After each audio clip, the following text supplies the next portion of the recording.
Hello, and welcome to Stasis Pod, the Beast Machines podcast. I'm Rob. I'm Jen. I'm Alex. And I'm David. And today, we are looking at the final part of Sparkwar. Sparkwar Part 3, The Siege. Oh, I saw this movie in 1998. It was about terrorists attacking New York. And Bruce Willis is in that. Yay, Bruce Willis. Back when he was still mostly trying. Yeah. Was not yet reduced to appearing in DTV movies with 50 Cent. Wait, what? Yeah, he's been in a bunch of DTV movies with, 50 Cent. Huh. Like, Why? at least more than one. That's weird. Strange. Paycheck's a paycheck. Yeah. Now I'm just stuck thinking about how a Die Hard movie where Bruce Willis teams up with 50 Cent would be, Ooh. okay, maybe not as good as Die Hard 3, but still kind of amazing. I mean, I'd probably like it more than the one where he teamed up with, what's his name? The I'm a Mac guy. Oh yeah, that was the fourth one? Justin Long. Justin Long, Yeah. that was it. And yeah, that was the fourth one. The less said about it, the better. Although, I still like that one better than the fifth one. The fifth one just made less sense. And it was more action Well, it's movie, just but so Die bland. Hard is not action movie. Like, he is not superhero. He's, why am I switching into a Russian accent? Well, that fifth Die Hard movie does take place in Russia. Oh. And yes, I will do this accent at the slightest provocation. Why? Why? Let's not. I am, after all, 1/8 Transylvanian. Alright, so... Oh, move along, my boy. I'll get to the episode.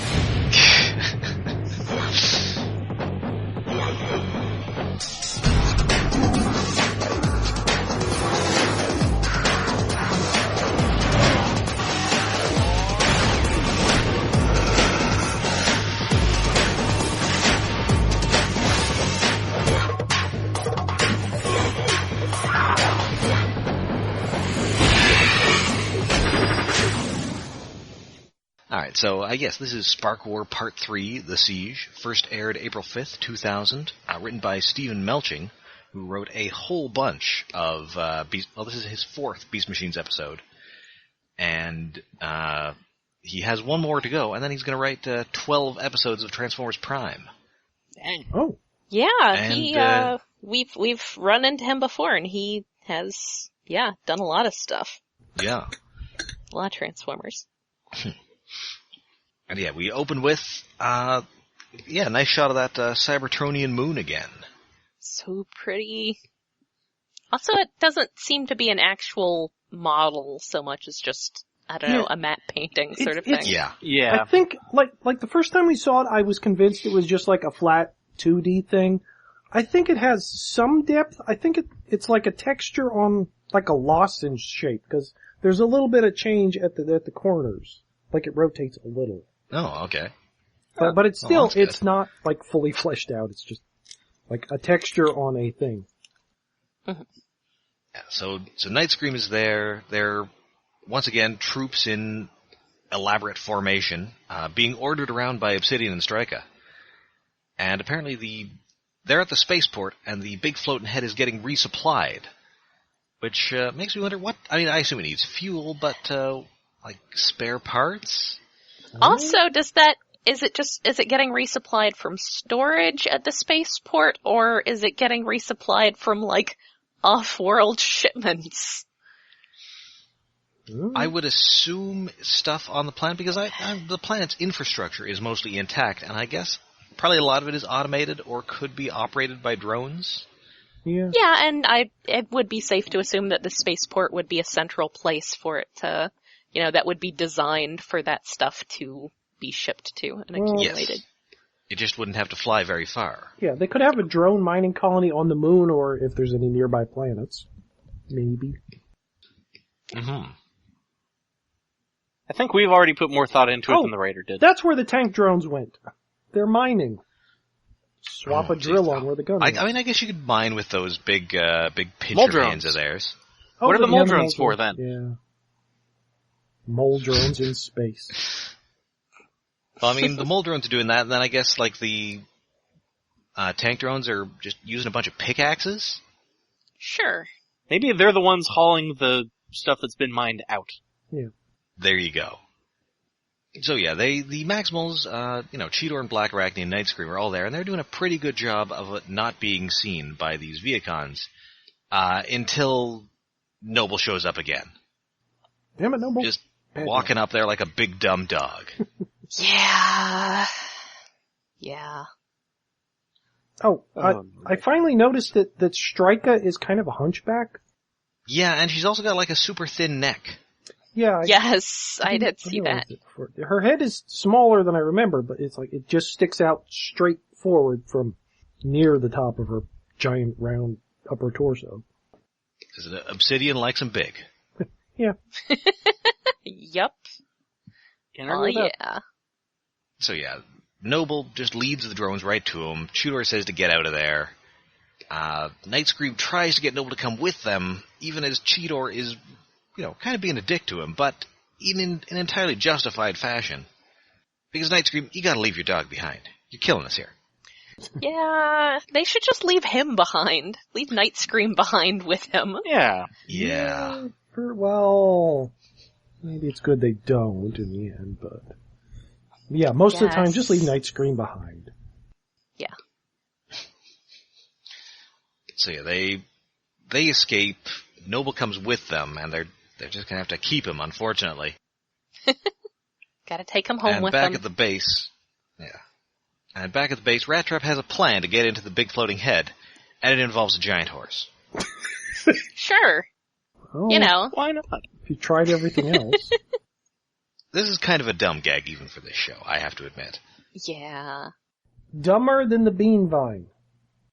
I would say yes, because I would say if it were a crazier character coming up with this plan, I would buy it. Yeah. Like if this was a Waspinator plan, I would buy it. Yeah, it is a bit odd for Rat Trap, I guess. Also, I don't know, would they even know what horses are? They were on prehistoric Earth for a while, so...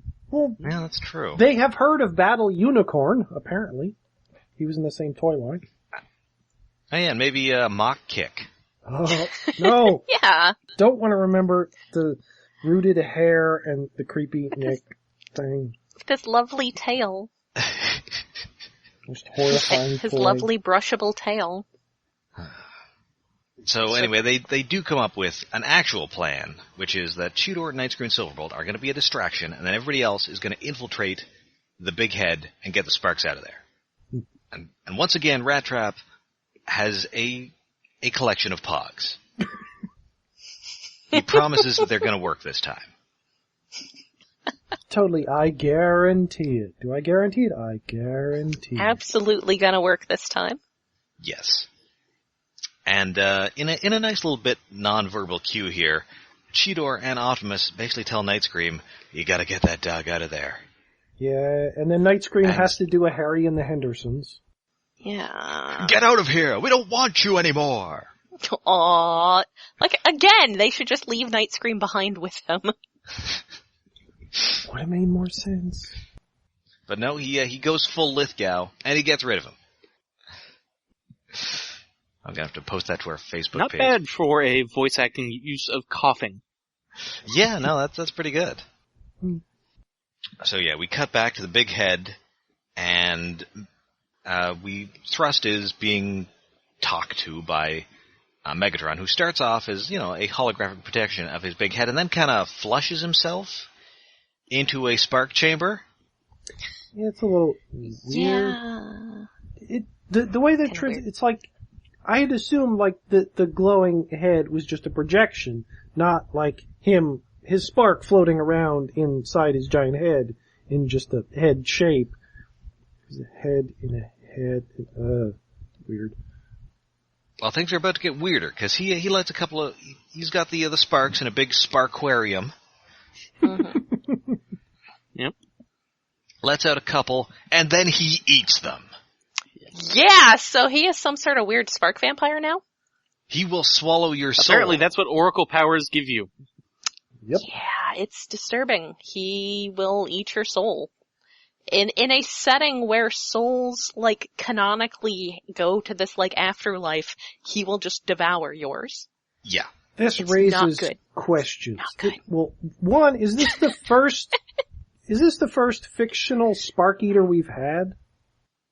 I think so. I believe so, yes. I mean, there was, we've had a couple of vampires who just drank fuel. Yeah. And we had the Mechanibals who actually, physically eat people. Yeah, they just tear mechanical things apart. There weren't officially, sparks until Beast Wars. This is true.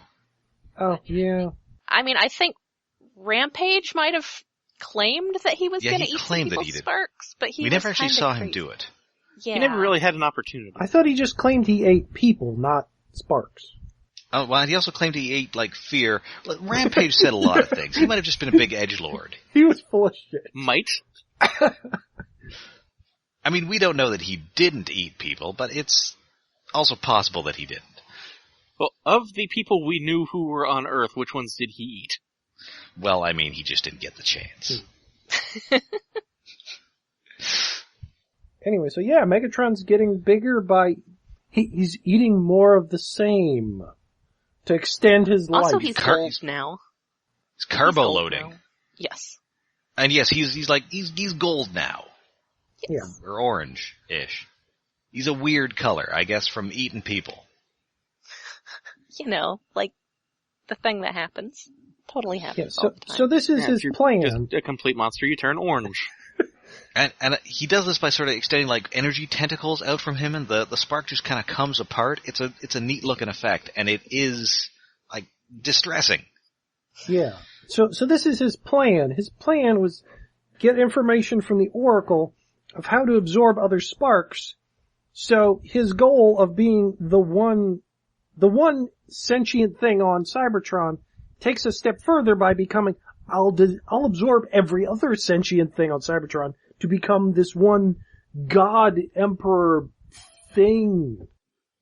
Okay. There's gotta be an easier way of saying that, but it doesn't come to mind yet. Also, why is that information even in the Oracle? Well, maybe he reverse engineered how Primus made sparks in the first place? Oh yeah, that makes sense. Maybe it just has spark manipulation.jsp or something like that included as a library. Warning, do not do this. Yeah.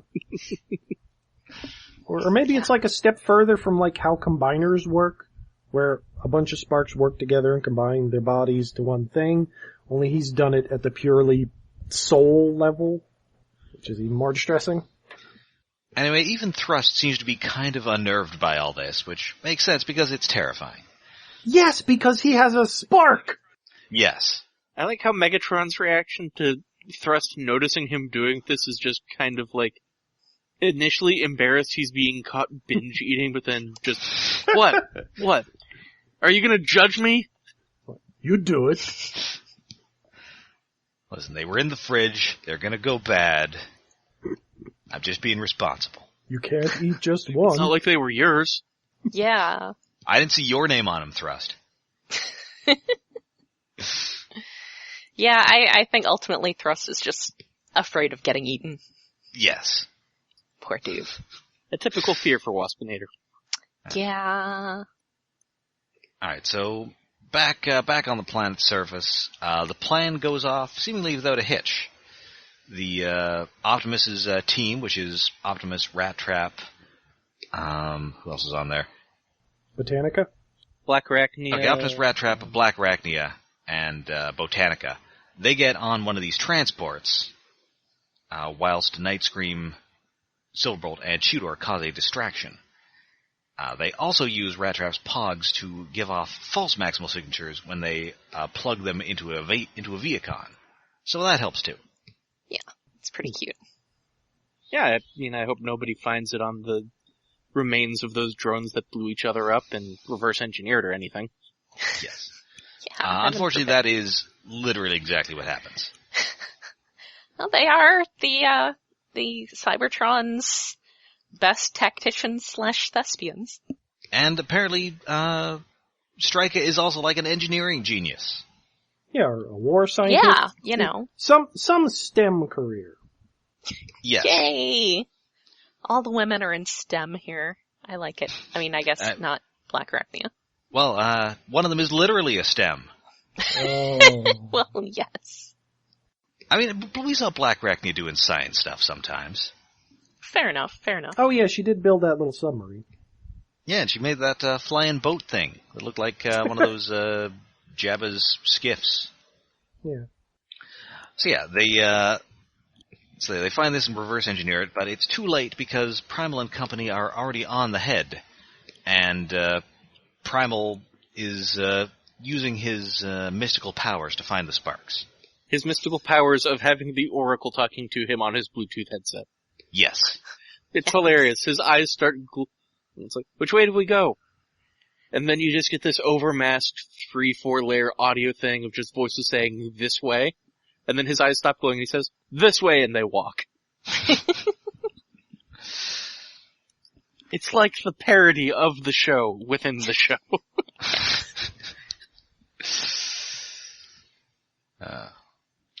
So yeah, they get attacked by Thrust and his cycle drones. Thrust says, "We ride," because he is a cool dude. And that's what you say when you're a cool dude. Yes. I mean, a cool dude who is literally a motorcycle. Yes.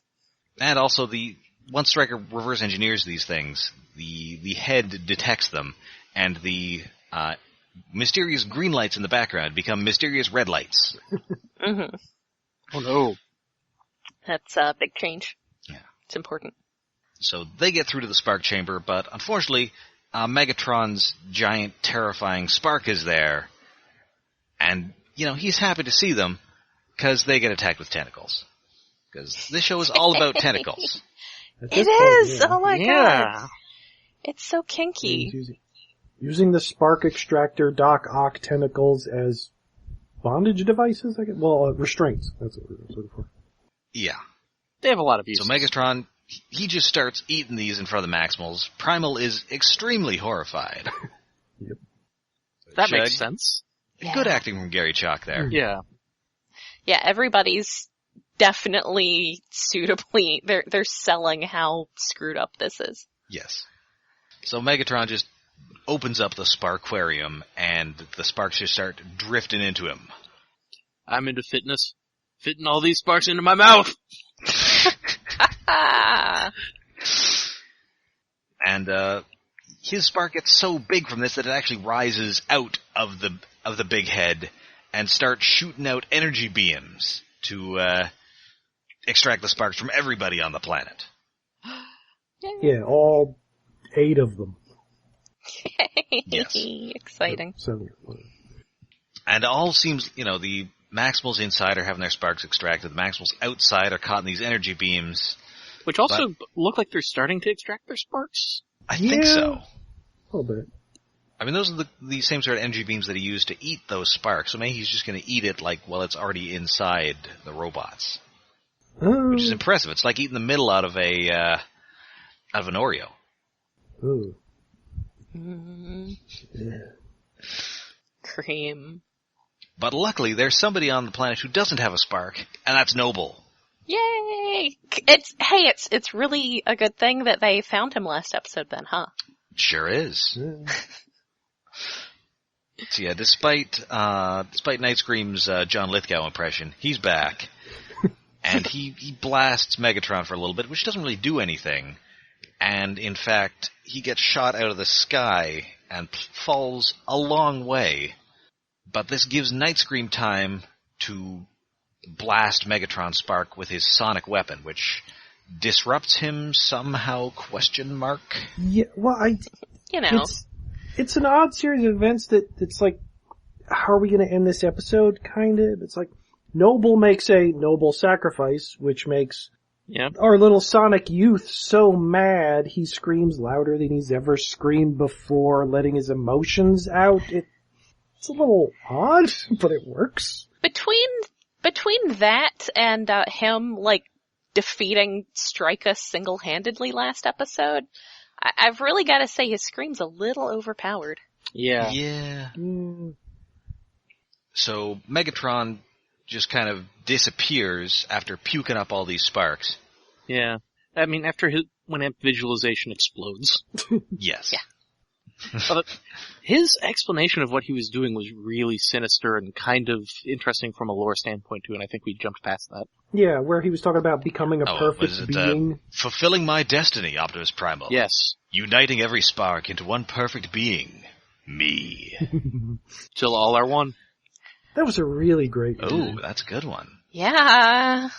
Or Unicron's old Transformers Universe profile quote, that which does not become part of the one shall become void. Yeah. Maybe that's why he's also kind of orange, just to give a little bit of a Unicron vibe there. His whole devouring everything. Yeah. I mean, and also, everything on Cybertron is so blue, it's a big contrast. Yeah. And, I mean, It's like a Michael of course Bay movie. it's gotta show that he's, yeah.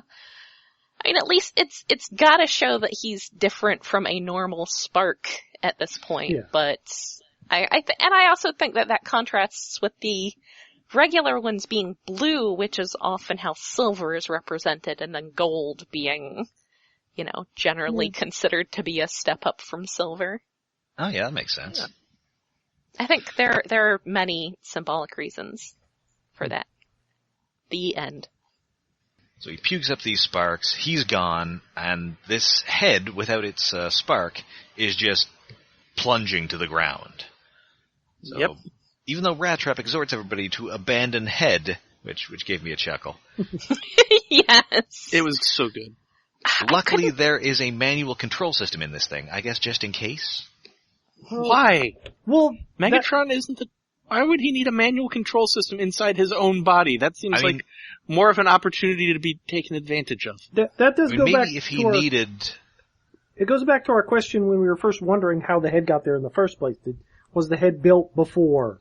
Was it just something he reverse engineered and maybe just wanted to use? Good point. Or if something, say, happened to him, like, just paralyzed him or something, he would probably want some way that, like, a drone could take over the thing before it crashed, Yes. which would then kill him. That's reasonable. But yeah, Optimus takes the wheel. Yes. Yes. So yeah, they get this thing up in the air, but unfortunately, there's nothing they can do for Noble, who just dies. Which is, it's always sad when a dog dies. It is, when your pet dies, and it's very sad. Now I'm sad. On the one hand, it is. On the other hand, the character who has kind of been like a husk of their former self for the entire time, dying versus all the characters on the show getting their sparks ripped out, the stakes of Noble dying seem lesser than the stakes that they just evaded thanks to him. Yeah. Well, yes, I mean, and, so... Yeah. It's like somebody So remembering, oh wait, we killed Dinobot in the previous series. Maybe we should have a death again. Who can we kill? I don't know, the character with no personality or soul. We'll kill the dog. Well, it is also kind of like, going back to talking about when we watched Rebirth, how there was this, this like loophole where only someone with a specific characteristic could save the day, in this case being the only one with no spark could save the day. So yeah. Yeah. So they have a nice little funeral for him, and but unfortunately, because there are 4 episodes left on this show, something else stirs on Cybertron. It's the Flash! Well, it basically looked like the Flash, just zipping around. No, the other Flash. I mean, he does fight Gorilla Grodd. There's that. Oh, yeah. Yeah. And a guy who wears yellow and runs fast. Yeah.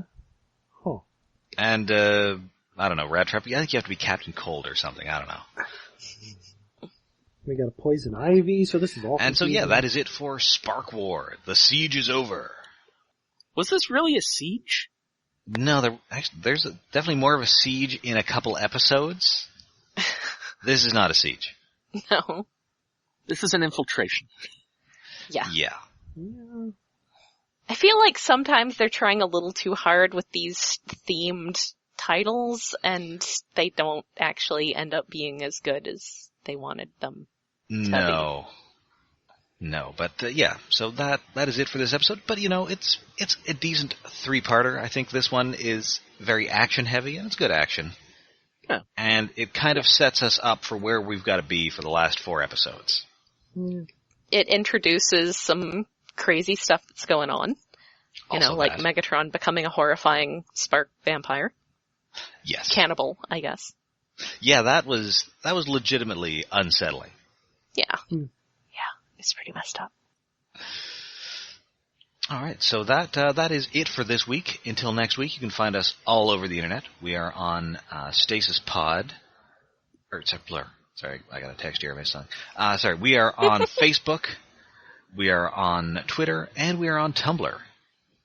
And we are hosted by iaconunderground.net, which hosts this podcast and the Iacon Underground Radio News podcast. We have a Patreon set up at patreon.com/iaconunderground to help us pay for hosting and various other costs.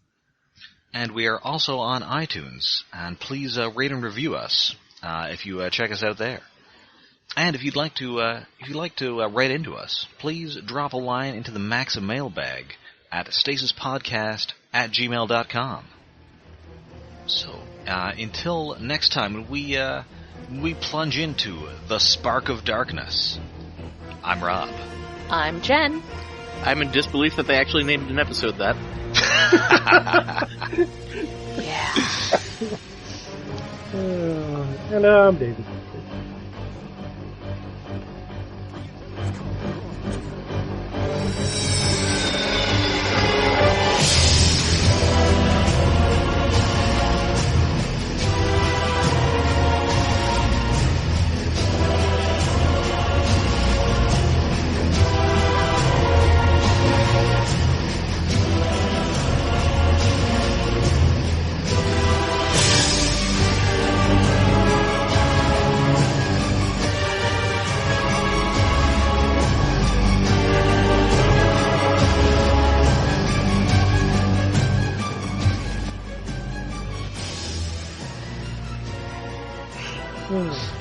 Spark of darkness. In some ways amazed they Why? haven't done more pun titles like that. I mean, it is literally about a spark of darkness, so I guess that's okay. It's fair enough. On the other hand, I'm expecting it to be disappointingly not Apocalypse Nowy. Yeah, so sadly, nobody's going up like a river and being confronted by like a deranged hippie. That's because there's no water Alas. on Cybertron. That's the problem. What Like, about that we've stuff we seen- saw flowing previous Yeah, episodes? I We've know, seen there- water-like substance. Something. Saline solutions. Coolants. Fluid. Yeah, coolant. Oil of some description. You're my grandson! I hardly ever see you. You go away on a long trip, then you disappear. I'm doing a racist accent because I am bad at accents. I can't Aw. believe I moved to Florida. It is sunny all the time here. Oh, that's more Russian. Oh, D&D accents can be All fun. this blood is filled with medications. I'm trying to do Transylvanian. Yeah, well, if you're gonna do an accent in D&D, pick something simple you can stick with. Well, you know, I am 1/8 Transylvanian, so I can do this accent. I did Russian for a while. That was okay. Are you? Bad Russian. It is not racist when I do it. Also, I think people in Transylvania are just white. Yeah. That Yeah. doesn't sound Transylvanian so much as Yakov Smirnov. Yeah. Close enough. Close Some enough. sort of Ukrainian. Well, it is only 1/8.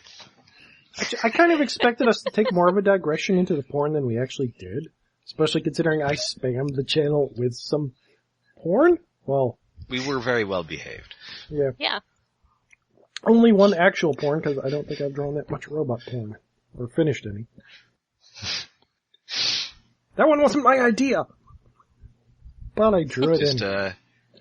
trying to be a real, what's his name? Soriyama?